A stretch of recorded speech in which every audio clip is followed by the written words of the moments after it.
Welcome to the Christian Indie Writers Podcast, where we inform, encourage, and support Christian indie writers on the journey to publication.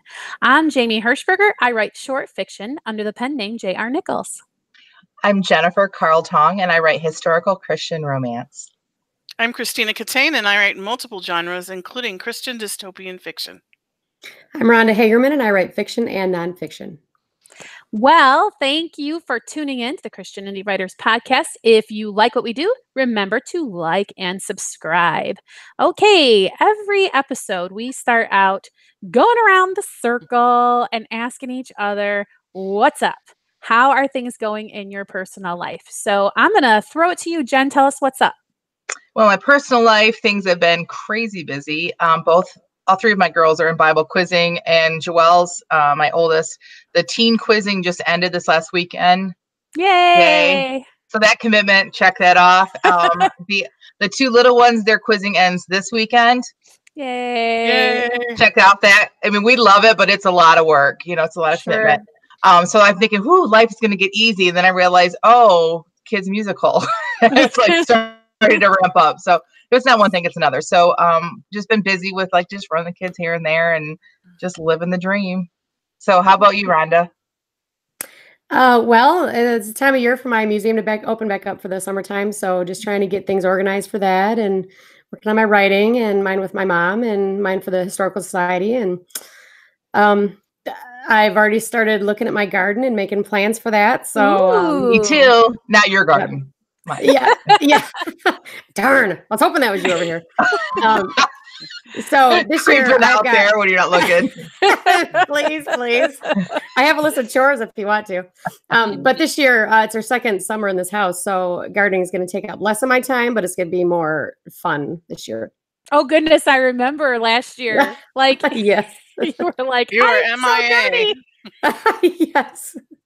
Yeah. Awesome. Where's Rhonda? Oh, she's in the garden again. Yeah, surprise. Yeah. What's up with you, Tina? Well, this past week we had a death in the family. It wasn't unexpected, but we knew it was coming. We just weren't expecting it when it happened. So it was and wasn't unexpected. And then my husband's sister came in from Texas, and so we had a lot of family, and that really just took up all my time from last Wednesday until Sunday. And I was Monday, I was so exhausted, and then I had to go to co-op and go to co-op all day. I just wanted to sleep, but I survived. So here we are. Well, Tina, we're all praying for you and your family. Thanks. Thank you. So here at the Hirschberger house, spring is, believe it or not, it is different in Florida. You still get bird song, right? That's the thing about spring to me, when you wake up in the morning and you hear the birds, which was something I always loved in Michigan because I knew that meant that the good weather was hot on the heels of that bird song. I inspired by our, finding time to read comments that we were throwing around in our last podcast, I've been doing more reading. But for me, it's been audiobooks because I can be busy and still be reading. And so I've been really happy with that plan. So because I do a lot of I'm just going to binge watch a series of blah, blah, blah to kind of erase my brain. And instead I've been knitting and listening to a book on tape. So I'm real happy about that. So I read some Agatha Christie, which has been interesting. Mm. Yeah. So can I ask a question? Are you channeling my mom? Because at this very moment, she's probably listening to an Agatha Christie knitting. Really? Well, I don't know. Riley picked up knitting. I had taught her how to knit a long time ago, and I was helping her relearn. And it got me gosh, I haven't knitted in a long time. And I've realized that, if it's a pattern that you don't have to pay much attention to, it can be a really good way to occupy your hands. So you're being doubly productive, which I like. Mm-hmm. Jen, did you have a question? Yeah, you drive a lot for your kids because you have to go quite a distance for your co-op, right? Down in Florida. So yeah. do you find that you're able to listen to books when you do that as well?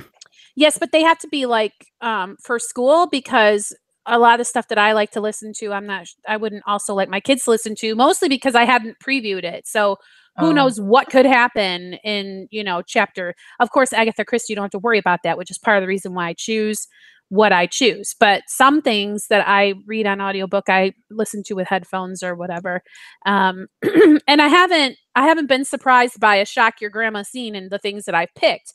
But I worry about that. But we do have something called Tales to Go, which is specifically like Scholastic booky sort of minded audiobooks. And we listen to those in the car. So, yeah. All right. So much because the world is your classroom. Yes, it is. And the kids like the audiobooks. We've been doing World War II books, historical fiction. And my son is really fascinated and saddened by everything that happened in World War II. So since he's captivated, I encourage that. Okay, so we're going to transition into our topic du jour. And we are discussing this week the art of research. So we're going to love that name, by the way. Yes. It's a very snappy title. I wonder who came up with that. I just think we need to pause there just for a second to let our listeners know that, like, we're not always like on top of our game, and we could not come up with the name for this one. I don't think that's a surprise for our listeners, Jen. Probably not. So, like, it was up until like 2 minutes before we like went live. It was just called research. So, the art of research. You're welcome. I have to correct you because it was actually called research in parentheses insert snappy topic title here. That's true. Yeah. That's true. I stand corrected. Right. We were trying to think, how do you make research, zip, right? Because, I mean, even if you think about it's kind of like talking about like taxes, right? So it seems like it's going to be a dull, drummy sort of a topic. But I know that Rhonda, minimally, out of the four of us, really gets jazzed about research and generates historical fiction. So she must like it. Is that true? Do you like the research aspect of writing, Rhonda? I love research. I think it's very glamorous. I mean, you can find yourself in all sorts of worlds. You can live in any world you want for a few minutes. The important part is being organized as you research, because rabbit trails are very attractive. Okay, so for you, that means not chasing down every little rabbit trail that you come up with. So you kind of like, I'm here to research X, so I have to focus on X. Yes, I have learned. Okay, so most of my research is based in genealogy, and then that I just transfer over to my writing. And I learned a long time ago that I need to write a list of the things that I specifically want to find out. And then I have a second list of my rabbit trails. And then one day a week, usually on Saturday or Sunday, I will spend just a few hours on the computer chasing down all those rabbit trails and doing it freely and guilt-free. And that has really worked for me. So that's your like knitting and Netflix is chasing down. Yeah. Helps to kind of like wash your brain kind of a thing. Yes. Yeah. All right. Sometimes those rabbit trails, you do need to follow them eventually, because it can give you a new, if not thought process, but make you think of something else to research to attack your problem from a different angle. Excellent. So it seems very obvious to me that if you're doing a genealogy that you would have to research. But so Jennifer, you're writing historical fiction, and I would think that would be a little bit different than researching for genealogy.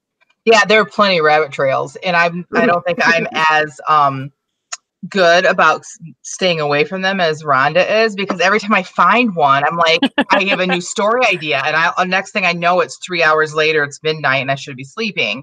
And I found like these really great fodder for a novel that I probably won't get to for 5 more years. So, I am a huge research fan. I enjoy it. I like reading books. I not just the internet. Like, the internet's easy to get lost in, but I love reading books. But my favorite thing is going to places. Like, for book 4 of my series, I knew that it had to be set in the 20s because this sister, the youngest sister, was quite a bit younger than the other 2 sisters.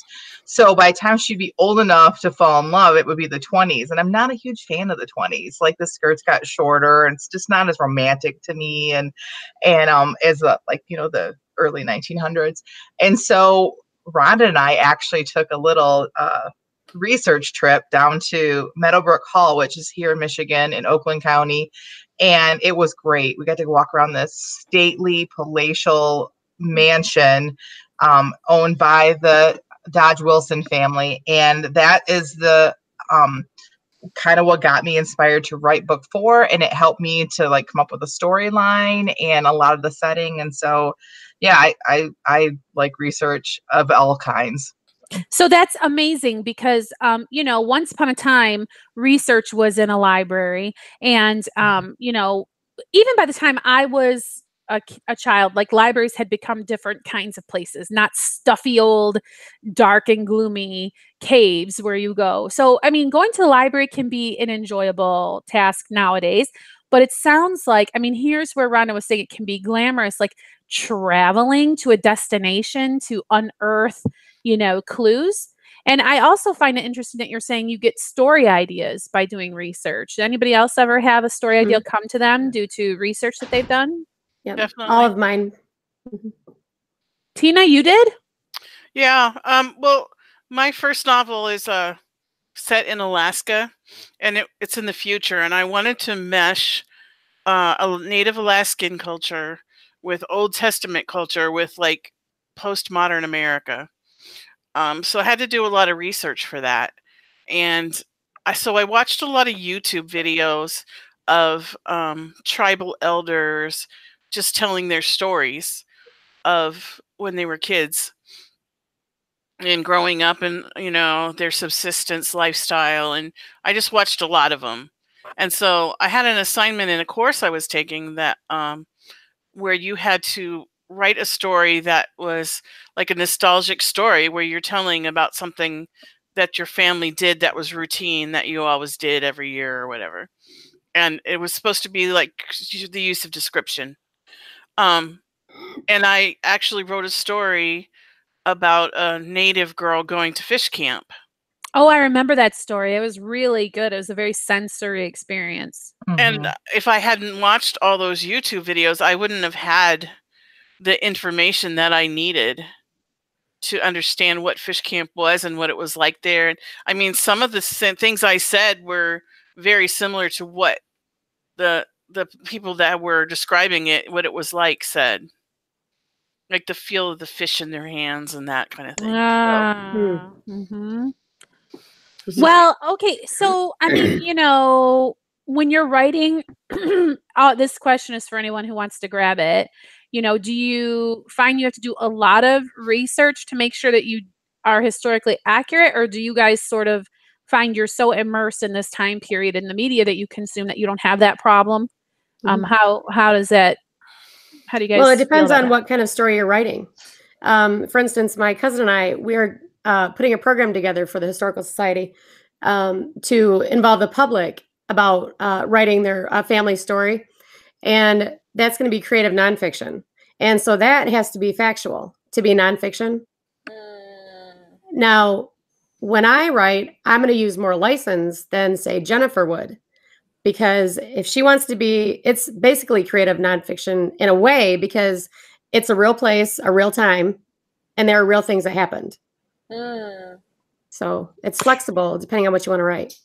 Yeah, it's funny. I will just go ahead and confess right now. I'm not like a big fan of doing research. And it's really funny because I'm going to mangle the quote. But the quote is something like, if you don't want to do research, write fantasy, because then you can just make anything be kind of whatever you want. You can have your own world with its own rules, and then you don't have to quite be so accurate. But how accurate do you need to be? Like, so for example, if you set a book at, you know, Dodger Stadium or whatever, like how do you know how much your readers are going to know and be able to call you out, for example? I think that you need to assume that they were going to be experts. Like that they live at Dodger Stadium and they know exactly what it's like. And so you need to be able to make that world real to them. So somebody who works at Dodger Stadium could read your book and not go, well, that's not right. Right. And awesome. I think it depends on the time setting. Like, all right, so we're talking about, because I write historical, And we've been talking about like research in the past, but I'm also working on some contemporaries, and I'm having more struggle with the research for my contemporaries than I am for my historicals. Because if I want to write, let's say, about Dodger Stadium, let's say I'm writing about a romance about a baseball player and, I don't know, a news reporter, we'll say a sports journalist. I need to know what Dodger Stadium looks like. I need to know what the life of a baseball player is. Like these things need to be realistic because if somebody reads it, like Tina said, that knows about it, like you don't want to look like a fool, and you're going to lose readers if it's not accurate. So you're saying that's more difficult than your stuff that's set historically, and why is that? Because you feel like you could kind of, like, people aren't going to expect it because they're not going to know. They're going to just trust you to be the expert. What do you mean that it's more difficult to write current?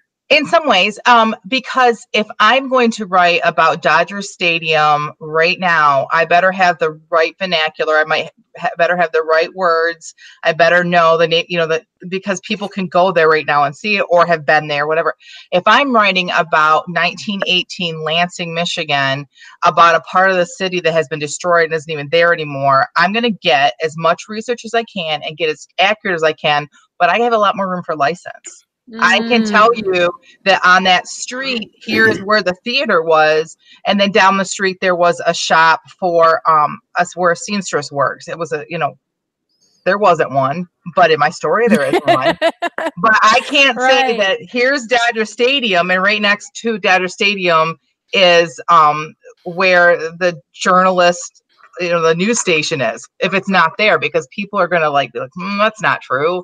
So, I mean, for me personally, I almost find it a little bit more difficult to research the contemporary novels if I want to put in real things like baseball teams, football teams, if I want to put in like politics, which I would keep away from in a contemporary. But anyway, so for me, that's my personal experience with it. So, again, like with things like that, firsthand would be the best thing you can do. So try to pull from your own life first if you're writing contemporary and need research, and then try to find firsthand accounts. Like try to reach out to a baseball player and see if you can get some information on what it's like to be actually there. What's it like in the locker room? What's it like to be interviewed by a journalist? Those kind of things. Another good example is crime dramas or detective dramas. You need to know your guns. You need to know the detective lingo that they use. You need to know how an investigation works. You need to know all of that to write a realistic, believable story to people who maybe they're not a detective, but they're a connoisseur of that genre and they know stuff. You are really bringing up a good point, because as we were outlining this episode, I was thinking, well, what are we even going to talk about research? And excuse me, Rhonda pointed out there's more to research than just finding out facts to make sure your book is historically accurate. Because like you said, Tina, you need to research possibly so that you know what kind of a gun would be used in whatever situation.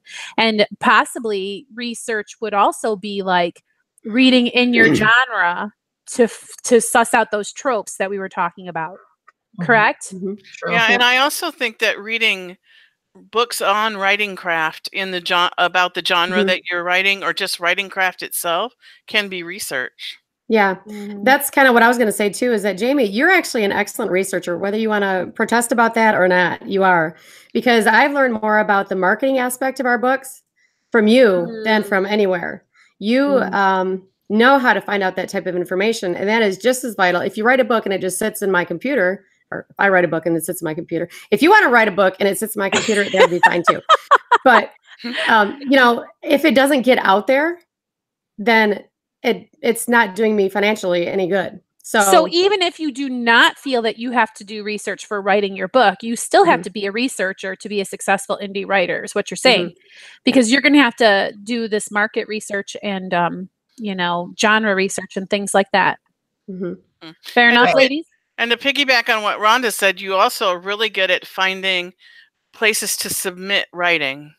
like short story. Like I've noticed, like you find stuff that, you know, I can sit here and look for 2 hours and not find anything. And then Jamie will be like, well, I found this and this and this. And I'm like, what? Here's your scroll that she flips out. I know, it's funny too, because much as I go, just like I go to the mall and I'm passing through windows and I can picture, you know, people that I know in the outfits, like I see calls for submission. I'm like, oh, Tina should submit to this. Oh, Rhonda should submit to this or whatever. It's really funny. So yeah, you make a really good point there. I didn't think I was a researcher, but it turns out I am. So on that point though, I could speak on, I think if you're looking for markets, you should check out the submission grinder.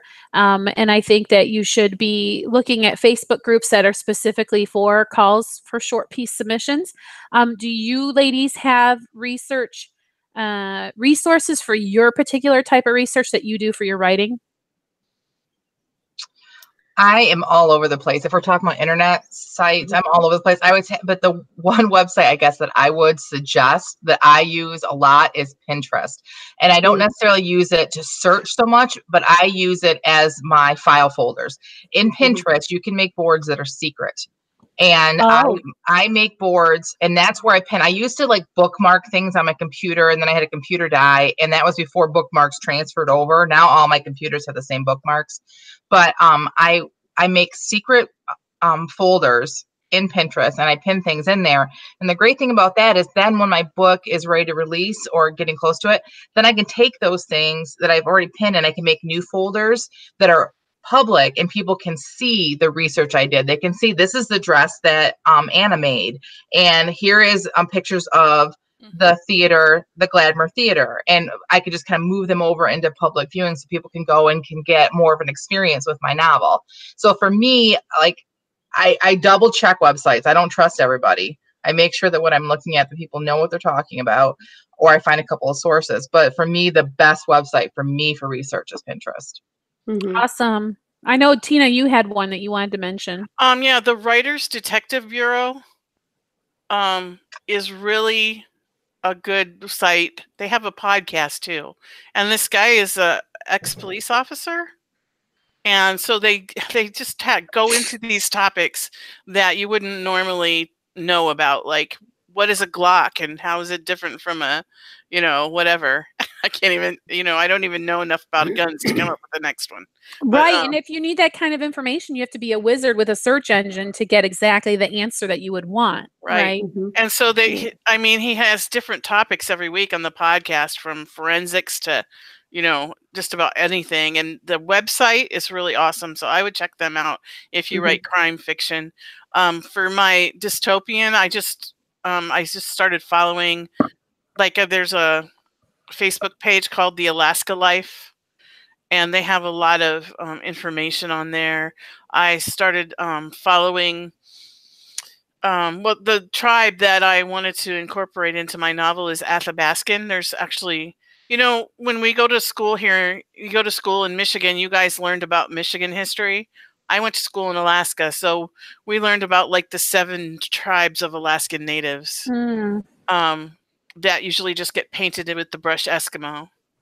So Athabascan is the tribe that is in the area where my book is set, and specifically the Dena'ina Athabascans. So I followed a Facebook group that was specifically for that tribe. And so then I see their posts and I watch their little dancing and all that kind of stuff. So, and YouTube is great. You have to I agree. Be careful. You know, anybody can put anything on YouTube. So like Jennifer said, double check and make sure the information is accurate. Get a second source or a third source or whatever. But excellent. Rhonda, go ahead, Jen. I was gonna say I've used YouTube too for contemporary ones that I'm working on, like the one I'm working on where it's a movie star. And I don't know anything about movie stars, so I went on and found lots of interviews of when they do movie interviews, and there's like they sit one place and then the different interviewers come through, and I watched them after, like one after another, so I could really kind of get the feel of like the stress of this that goes on. So yeah, YouTube's great because it takes you into worlds that you never would get into. I'm never going to make it into one of those press junkets, so yeah, that's a good suggestion too. I forgot to mention too, like my novel is set in the middle of nowhere in Alaska, and Google Earth was my friend. Oh yeah. You can like get down in there with the satellite and you can see where the rivers and the mountains and the valleys are and how they meet each other, so when my character's making this journey through the Alaskan wilderness, it's as realistic as possible. That's a really good tip. Also, I discovered that there are weather cameras that public can look at them, and they just they're on mountaintops in the middle of nowhere and everywhere all over the world. But specifically, I look at the ones in Alaska, and it helps me with descriptions of landscape and stuff, because there's just this camera in the middle of nowhere with the purpose. The purpose is to see what the weather's doing there, because there's no people there. But you can go online and you can look at those cameras. You can watch. There's like a live feed, so that's pretty cool too. Mm-hmm. Google Maps is really good too, because that helped me to figure out, well, can Anna walk from this place to this place in 5 minutes before I wrote it? So I think that it's all really interesting to talk about things like just looking at Alaska scenery. And I think that sometimes research, even if you write down facts or something that don't ever make it into your work, putting yourself that much into your character's world is going to soak into you and then bleed through into what you write, correct? So if you can even just put yourself into that environment as much as possible, so that what comes out of you is going to just naturally mesh up with what you're writing. Agree. Yes. Rhonda, I just want to ask you, so genealogy wise, I'm sure a lot of people get curious about their ancestry and things like that. I mean, so whenever I've looked at, ancestry type things, it's a subscription service that's way more than I would want to pay. Do you have advice for people who would like to maybe do a little digging and don't want to pay however much a month for it? Yeah, I've got 2 sites I want to mention. The first one is called Cindy's List, CYNDI, Cindy's List. That has so many links, thousands literally of links to excellent resources. If a blog is a little bit sketchy, it's off. If a source is got a lot of dead links on it, it's off. So if you don't want to pay the subscriptions right now, go on Family Search, put your tree on, and then go to Cindy's List and do any research you haven't found on Family Search. But those sites are also good for the books too, because if I say Mom and I have something we're discussing about putting in and we have a question about it, then I'll go to one of those sites first, just for historical accuracy. But the other site I really want to mention more than that is Wikipedia. Okay, especially if you're a high school student out there writing a paper, do not go to Wikipedia, please. Do not use Wikipedia for research. Now, if you want to go look at a page for something, just to see what they say and maybe look for a rabbit trail to follow, that's one thing. But history is, you don't change history. And that's what Wikipedia does. So why do you say that? I mean, I've heard other people caution against it, but I mean, if you want to go on there and you're like, what is the difference between a lynx and a bobcat? And you go to Wikipedia and you read about a lynx and then you read about a bobcat. Seems to me that would be sort of a safe, like you get a picture, but whatever. But you're saying as far as like historical events, and is it just because anybody could write whatever they want? Like, why are you cautioning our listeners against it? Yes. Rule for especially genealogy research, but I think it should apply to all research, is you need to find a book that was written in that era. There's the quote, history is written by the victors. Well, that's true to a point, but also you don't have to read just one book. Plenty of information is out there. More information is out there than people believe. One resource for old books is Google Books. They've got books written from the time of the printing press, almost. Not many, but there's a good selection. The Gutenberg Press is another one. Yep. Those are all archives. Public domain, yeah. Yep. Archives.org and archives.gov. both of those two separate sites. So plenty of resources where you can just wipe Wikipedia right off of your list. Awesome. All right. Well, just based on how the time is going, I think it's about time that we leave the art of research behind, unless you ladies have any final thoughts on that. I'm good. I'd have to research that and get back to you. Awesome. Okay, so we're going to turn to the feeding of the backs. What is that? Well, it's just a joke because you're always asking for feedback on your work. And that's what we're going to do. We're going to give each other some feedback on a piece. But the thing is, we just wrote this. So every time we do this, we give ourselves 15 minutes before the podcast starts and we write a little something that we then share so we could get a lot of atta girls. Keep writing. Don't give up writing. Your writing is wonderful. Like that kind of stuff. Because we all need that, right? This is nothing like a real critique that you would get if you came to our writing group. If you would like to see that, you have to join our Patreon, become one of our patrons, and you get access to our postcast. In the postcast, we do real critique, positive and negative feedback. So if you'd like to see how we do that, Patreon, go join it. But for today, we're going to read our stories that we wrote in 15 minutes. Jennifer, you're first in my little window, which doesn't seem fair because I think you went first last time. That's all right. But it's like a Band-Aid, just get it over with. Yes. Okay. So when this one ended, Jamie was like, well, that's finished. And I'm like, those were words. So low expectations on this one. Yes. And I'm going to stick myself right after you because also I think mine is going to be not so great, but I've been talking a lot. So I'm going to break it up. Jen, why don't you tell us what our 5 words were? Tina searched them for us and we ended up with reasonable, aluminum, rehearsal, publicity, and distributor. And I think I got 4 of the 5 in there before the alarm went off. So I just couldn't figure out distributor. So, all right. Contemporary romance. Here we go. It's nothing more than a publicity stunt. Lena's stomach lurched, but she tried to act like she hadn't heard the comment. There were over 100 people in the lobby of the Renaissance Center, and it was completely reasonable that she could have missed that pointed remark with all the noise swirling around the room.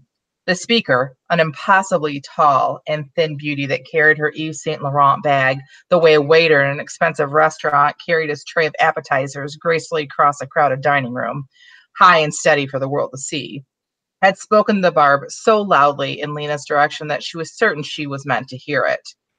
Lena didn't want to give the model wannabe the satisfaction of knowing the arrow had hit its target. Sucking down the whelp that fought to the surface in her throat, she turned back to the entrance of the hall that would serve as church tomorrow. The rehearsal would be starting soon, and blessedly it was a closed event, so the swarm of press and other onlookers that had made their way into the lobby would not be allowed access. A man in a dark suit opened the aluminum doors to allow Lena to pass through. The room was already set up for tomorrow and looked every bit the church. That's what she had been promised when she had given up her dream of actually being married in a church, and the Renaissance Center had not disappointed. There was a long aisle flanked on both sides by rows and rows of chairs adorned with tulle and white hydrangeas, her favorite. And at the end of the aisle stood her fiancé. "Hey, you finally made it," he said cheerfully, surprising Lena. That is, until a voice from behind her told her that he wasn't actually speaking to her. "Did you think I would actually miss your wedding?" the sultry voice responded. Lena turned. Jax was smiling at the woman, the impossibly tall woman with the overpriced bag. Lena's stomach lurched again. What's wrong with that? Why I are don't you know. saying? I don't know.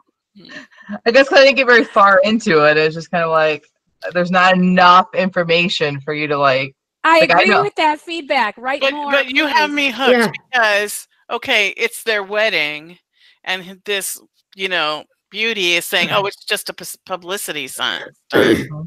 And then her fiance is talking over her head to this woman, and like there's obviously something there. Mhm. So I'm like, okay, give me the And rest how- of the story. Yeah, and Mhm. how is it possible that I really like him, even though he said barely 5 words and not even to the heroine? I don't understand how I like him already. Like, this is frustrating to me. Like, okay, it's supposed to be like, oh, good job, Jennifer, but it is because I'm like, why is there not more? So Mhm.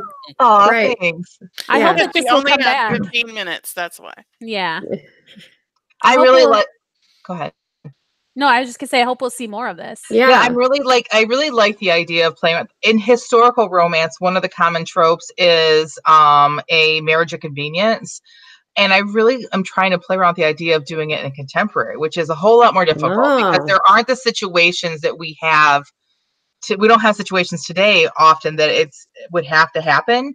And so I have one in my mind that I've already kind of started working on that is like a celebrity kind of a situation. And then I have this new one with like, probably because it is free agency time period here with football and the draft is coming up and it's all over the news. I have in my mind like a whole football thing. I don't know. So we got Lions got a lot of good people in free agency. I'm getting excited about the season. So that's probably where that's coming from. But yeah, so in my mind, this is kind of a marriage of convenience situation. And I'm liking it. So, but thanks. If Lions make it to the Super Bowl, then Jesus is coming back the next day, right? Yes. Praise so that's God. Like win-win right there. Okay, you're obviously a real Lions fan, you know? I'm not really any kind of fan, but go ahead. Well, if they win, that means that our family was like a curse to them because this will be their first season playing without us as Michiganders. Although they didn't do well when we were in Kentucky. Now that I think about it, so I take it all back. There you go. Okay, so I will go next. Does your back feel fed, Jennifer? Very well fed. Thank you very much, ladies.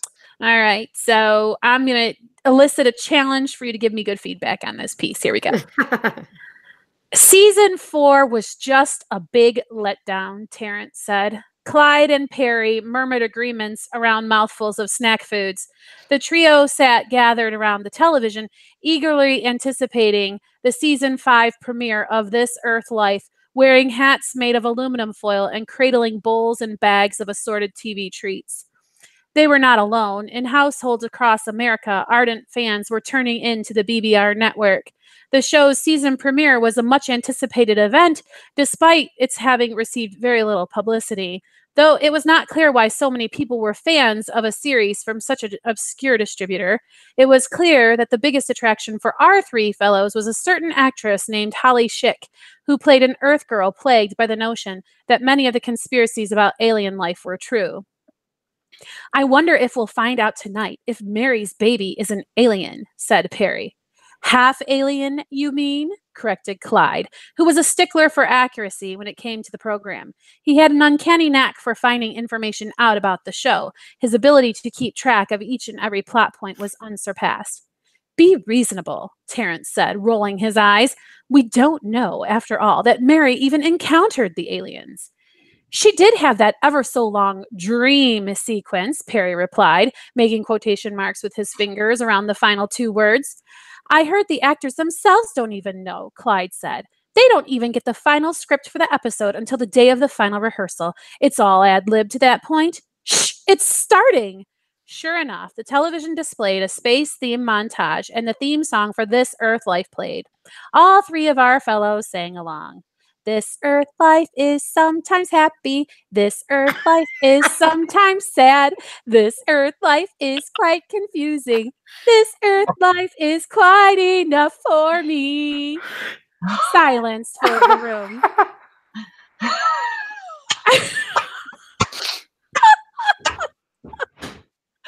Why did you think that wasn't good? Why did you think you know us? Is Why it did you over? think Are you done? Oh, yeah. She's crying. She is crying. Oh, my goodness. It's so funny. You know us well enough to know that that is right up our alley, that we're going to love every word that you just wrote.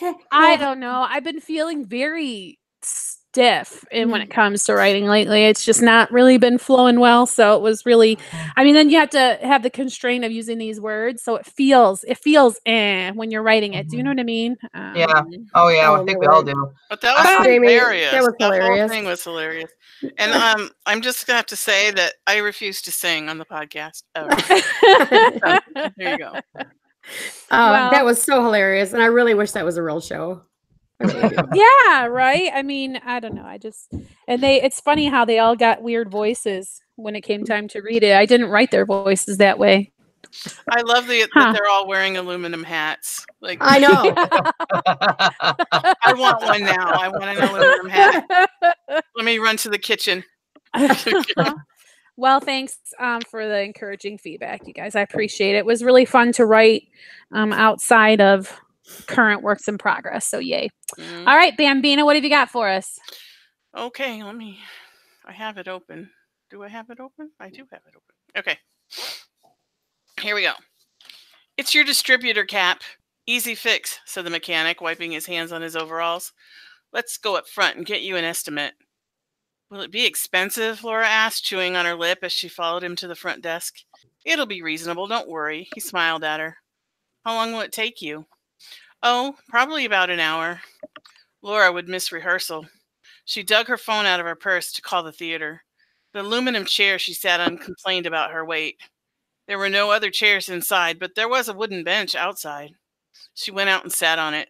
The wind was chilly and the air was full of moisture, like it might rain any second. Phantom Players Theater, the voice on the other end of the line said. It was Tracy, the publicity manager, and a real piece of work. Hey, Tracy, Laura, my car's in the shop. I'm going to be a bit late. Again? Laura, you have the lead. You need to set an example for the others about punctuality and commitment. Look, it's in the shop, I said. They'll fix it, and that will be the end of my car problems. I'll be there when I can. Laura resisted the urge to call Tracy a not-so-nice name.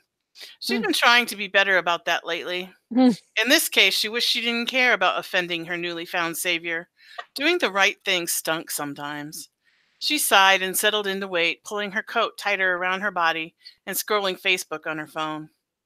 A light drizzle of rain started, dampening her skin and hair. She stood, grumbling under her breath about the frustrations of a world built for skinny people. Just as she turned to go back inside, a car sped into the parking lot, its tires squealing as the blonde woman driving slammed on the brakes in front of the open bay door. She jumped from the car and stormed up to the mechanic who was busy working on Laura's car. Was that a gun in her hand? You cheating son of a ... I told you what would happen if you ever cheated on me again. Then she shot him in the chest. He looked down in shock, a bloom of blood wetting his overalls. Then he collapsed. This is just great, thought Laura. Now my car will never get fixed. That's it. Oh, that's hilarious. I've been here so many times until the end. I was going to say, what? This voice reminds me of, do you remember the story that you wrote, Tina, where the grandma is getting taken somewhere and the granddaughter is like, just, Grandma, I'm sorry, I had to take you. Oh, and she locks the girl out of the house. Do you remember? Mm-hmm. Like, it seems to me that this is the same voice. Do you think that this is the same character, possibly? I have no idea. Anyway, I love it. I love this character. This was really interesting. A newfound savior. There's so many questions. Mm-hmm. This could really be fleshed out, and I would love to read more. Right. Is this your postcast character? I can't remember the name of the postcast character. No, it's. I don't. Hopefully it's not the same name. Oh, But it wasn't meant. Can it be? Oh, all right. Interesting. Well, I really enjoyed that, Tina. Oh wait, Julie and Tammy are the names of the. Oh, that's right. Yes. And Laura and Tracy, they're very similar. Like very like in my mind. Milk, like. Yeah. Well, great job weaving those disparate, is that the right word, words into a story that is effortlessly coherent. I feel like I really had to contrive to get the words in. Yours seem to work very well. Good job. Well, distributor cap, just like, it's like, okay, I can't think of any other way to use distributor. Yeah, and when you have 15 minutes, you just have to go, like, with whatever comes to your head. Yeah, there's no arguing with yourself about what plot to do, which is a good reason to do this kind of an exercise, by the way.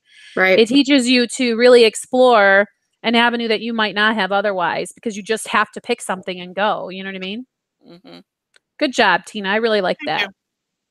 All right, Rhonda, what have you got for us? First, I want to make a comment. Jamie, I really, really appreciate the way that it's like you have a file cabinet in your head for every one of our stories. All of us have ever written are filed away in there, and you can just pull them out. It's amazing to me. Well, thank you. I have notes. I have thorough notes on each of you in a special little book. No, just kidding. I knew it. It's big sister. All right, go ahead, Rhonda. Okay. Well, just to tell you, I have 5 paragraphs this week instead of 4, so I'm improving. Yay! All right. Would you be reasonable, please? I whine at the trash can I keep in the utility closet next to my kitchen. I try to lift my leg high enough to stomp the trash deeper into the trash bag, but I lose my balance and I crash into the other trash can I use to hold my aluminum cans. The metallic clinking sound that can only be made by a dozen of Diet Pepsi cans shoots me back to another time in my life. Jenny, do you have any money for gas? We're on empty. Andra sighs as she glances at my dashboard. Yeah, of course. I sheepishly pull out 5 quarters, 2 pennies, a gum wrapper, and my tiny orange-haired troll doll, which always brings me luck at play rehearsal. I plaster a stage smile on my face and stand the doll up on my dashboard. Andrew rolls her eyes at me, so I pick up my trolley and blow on his hair. Hang on, I have cans. Just a minute. She disappears into her garage and returns a moment later with a neat bag of cans. I was prepared, she said and punched my shoulder. Come on, let's not be late today. After blowing her a kiss, we back out of the driveway. She counts the coins I handed her and calculates. We have $2.27, she says, silently doing the math. That should be just over 3 gallons. So let's go to the mall after practice. I have a coupon for a Hot Sam's. Rad, let's do this, I say out loud, then shoot up a silent prayer of thanks for my best friend, and also for the latest books on my favorite series, which I just spend the last of my allowance on. That's it. Jan. Yay! Was that set in the 80s? How did you know? Was it the trolley? Rad. Rad. Yeah. What is Hot Sam's? Why does that sound familiar Pretzels. to me? It's a soft pretzel from the mall. Oh. Eastland Mall didn't have a Hot Sam's, so you had to go all the way to the valley. Eastland Mall. I know. Yeah. You just dated yourself, girl. We had the Salmon Run Mall. The Salmon Run Mall? Oh, that's cool. Yep, that was the mall in Anchorage when I was growing up. I remember when Eastland Mall was. Oh, sorry. I remember when Eastland Mall ran the contest for a name, and my brother and I entered a bunch of because we wanted to win whatever was they had up for the winning. And our ideas were stupid. I'm sure we were like kids, but you mean they were worse than Eastland Mall?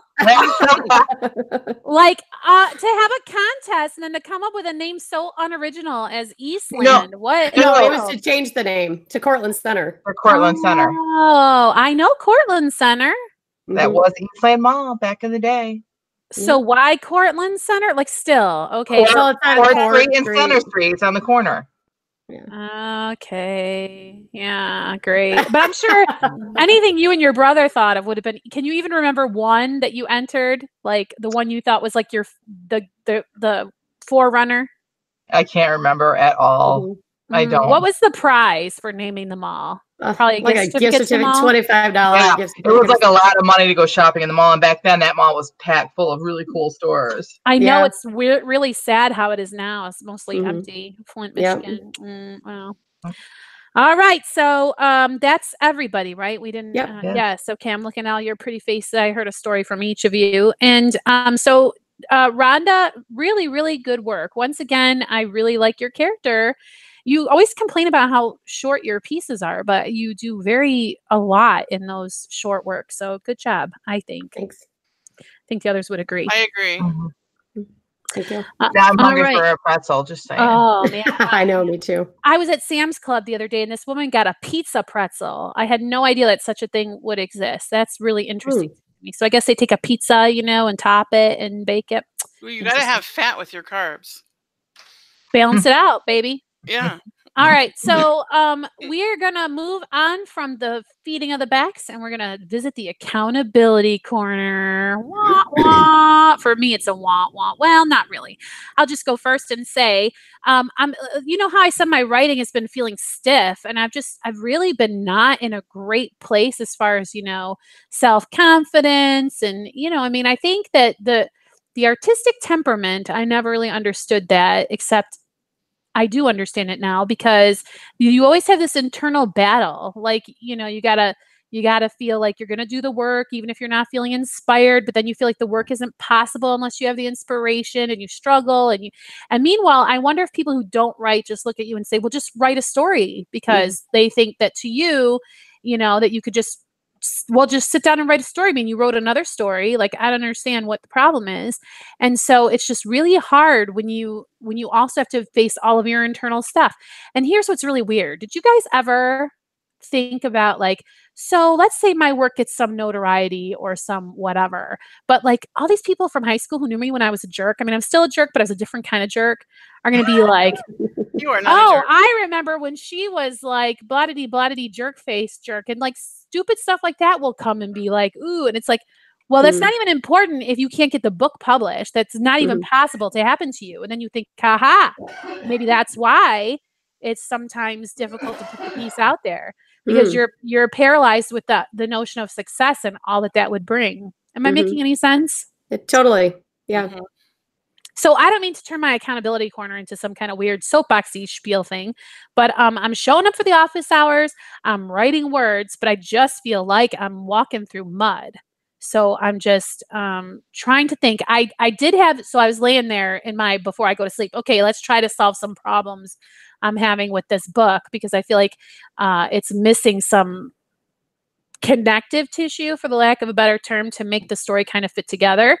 And I think I've solved some things. I think I've really had a breakthrough, and I'm really hoping I can be finished with this first pass. I'm going to give myself till 1 week from today, to the next podcast. I want to be able to say I got through this first edit. I'm going to have to go back through, because I'm adding so much new that's all going to have to be looked at again, but I really think that I can finish up by Friday. So that's going to be my goal.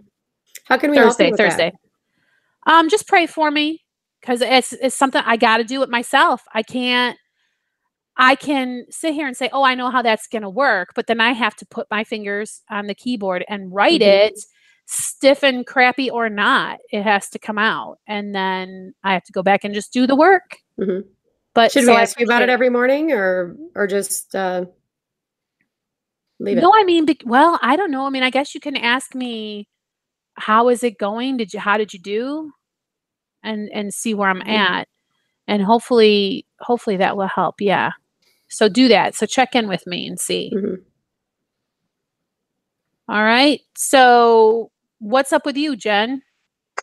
I'm glad you went with me next, because I was writing down things you were saying, because it was like you were speaking for me. I am showing up, even if I don't show up, like I'm still showing up on my own, like doing the work every day. I'm sitting down, I'm writing, and I'm working, and I feel like it's just, I'm trudging through mud. And for me, like as I'm listening to you, all I keep thinking about is I just really feel like this is more of a satanic attack than anything. I feel like that, we both have published, and we both are doing this podcast trying to encourage other Christian writers. And I just feel like that Satan is just not wanting us to be able to put those stories up, because I know that my stories, I've given them to God, and that he's given them to me, and I've handed them back to him. And this story, I know that it has a purpose, and I just can't seem to get across the finish line with it. And I'm just struggling with the editing of it and the making it like to work. And I think part of the problem is I've just put so much pressure on myself. Yes. So I feel like I've taken some time of my work time the past week or two to do other things, work related, but not this novel. And I was trying to spend more time on myself and just self-care, and getting back to working out more, and not so much just having my butt in the chair all day long, because I wasn't getting anywhere with that. And I've also put my spiritual life back on track too, because not that I have sinned or have been like fallen out of God's grace or anything, but I have found myself getting so busy with doing for God and doing my work that I haven't been being with him. And I can always tell when I get to like that. I'm such a Martha. I am such a Martha. And I can just always tell, because I just start to feel so stressed about things I should not be stressing about. And so I've really been really putting my my Bible study first. I've been like, there have been times that it's time for us to show up for office hours, like just this week, and I just felt like I was not finished with God. And so I just messaged and said I was journaling to music, and that I wasn't going to be in right away. And that made a huge difference for me that day, like just spending that extra time when, and letting God control my day like that. So for me, my accountability right now is I want you guys to keep me more accountable on my time with God than anything else, because I I need to put him first, and then next week look at what I was able to produce by doing that. So awesome. All right, Tina, you're next in my little window pane. What have you got to report? I feel like maybe this is like a group attack because I've been feeling very similar, and I have some health stuff going on, and I've been super fatigued, and I thought maybe that was the problem, but maybe it's not. Maybe it's something else. And I finished the editing of Chugiak like I wanted to do. Yay! Early. I finished it early, and my plan had been to go ahead and start on Lost with the editing, but because of the way I've been feeling, I decided, since I put it in my journal that I was going to start it on April 1st, I'm not going to start it till April 1st. And I've just been doing little writing exercises and reading some books on craft and just trying to give myself a little mental break. And then with the whole funeral, well, we didn't have a funeral. We had a memorial thing, but with all that going on, I missed a bunch of office hours. So I just feel like I was kind of being stalled a little bit and feeling like the mud thing, like you guys were saying. And I think it's very interesting because I feel like as a little group, we are probably experiencing phases much the way an individual writer would. Like, I think that this kind of a feeling is going to come over individuals, and I feel like it's just a season like that for our group.